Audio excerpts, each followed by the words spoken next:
Welcome to beginner friends. అందరికీ నమస్కారం. ఓం నమో భగవతే వాసుదేవాయ. భగవద్గీత పారాయణలో ఈరోజు 2వ అధ్యాయం సాంఖ్యయోగం 8వ శ్లోకం.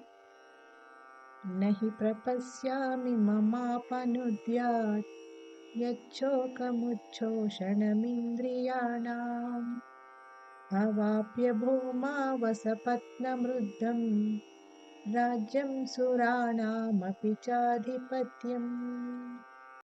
తాత్పర్యం: నా ఇంద్రియములను శుష్కింపచేస్తున్న ఈ శోకమును పోగొట్టే ఉపాయమేదీ తోచటం లేదు.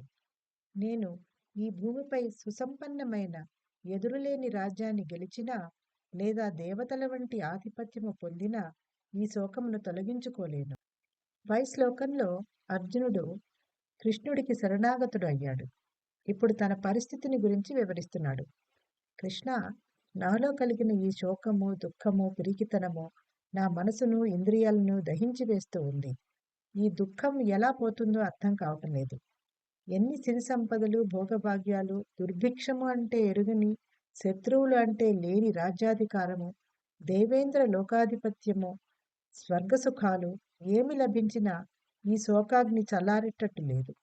కాబట్టి నీవే ఏదో ఒక ఉపాయంతో నాలో రగులుతున్న శోకాగ్నిని చల్లార్చు. నాకు కర్తవ్య బోధ చెయ్యి. నాకు ఆత్మజ్ఞానాన్ని బోధించు. నా మనసులకు శాంతి చేకూర్చు అని వేడుకుంటున్నాడు. ఈ పరిస్థితి నాటి అర్జునుడికే కాదు, ధనము, భోగభాగ్యాలు, పదవి, హోదా అన్నీ ఉన్నా మనశ్శాంతి లేకుండా బాధపడుతున్న అందరిది. మనశ్శాంతి కోసం ఎంతో డబ్బు ఖర్చు పెడతాము, ఎంతమందినో ఆశ్రయిస్తాము. మనశ్శాంతి ఎక్కడో లేదు, మనలోనే ఉంది, మన మనసులోనే ఉంది. మనలో కలిగిన అశాంతికి ఔషధం ఆత్మజ్ఞానమే. అదే భగవంతుడు గీతలో చెప్తాడు. 9వ శ్లోకం. సంజయ ఉవాచ ఏవముక్త్వా హృషీకేశం గుడాకేశః పరంతప నయోత్స్నయితి గోవిందముక్త్వా తూష్ణీం బభూవః. తాత్పర్యము: సంజయుడు ఇట్లనెను.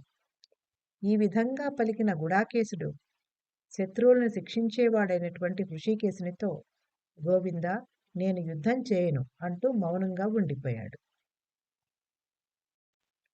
ఇంతవరకు కృష్ణుడు, అర్జునుడి మధ్య జరిగిన సంభాషణలను సంజయుడు ధృతరాష్ట్రునికి ఈ విధంగా చెప్పాడు. సూక్ష్మబుద్ధి గల సంజయుడు ధృతరాష్ట్రునికి చెప్పే వ్యాఖ్యాన వివరణలో తను ప్రస్తావించే వ్యక్తులకు సరిగ్గా తగిన పేర్లు వాడతాడు.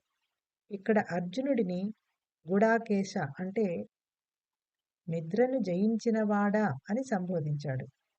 నిద్రకున్న శక్తి ఎలాంటిదంటే ఎప్పుడో అప్పుడు అన్ని ప్రాణులు దానికి వశం కావలసిందే.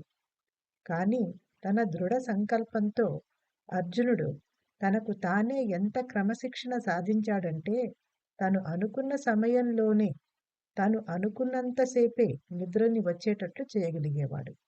అర్జునుడిని గుడాకేశ అని సంబోధిస్తూ సంజయుడు ధృతరాష్ట్రునికి ఒక విషయం సూచిస్తున్నాడు. ఏ విధంగా ఈ వీరుడు నిద్రని జయించాడో ఆ విధంగానే తన నైరాశ్యాన్ని కూడా జయిస్తాడు అని. అంతేకాక శ్రీకృష్ణుడికి ఉపయోగించిన పదం హృషీకేశ అంటే ఇంద్రియములకు, మనస్సుకి అధిపతి అని. ఇక్కడ సూక్ష్మంగా సూచించేది ఏంటంటే ఇంద్రియములనే అదుపు చేయగలిగేవాడు అన్ని కార్యాలు సక్రమంగా నిర్వహింపబడేటట్లు చూసుకుంటాడు అని. ఓం నమో భగవతే వాసుదేవాయ.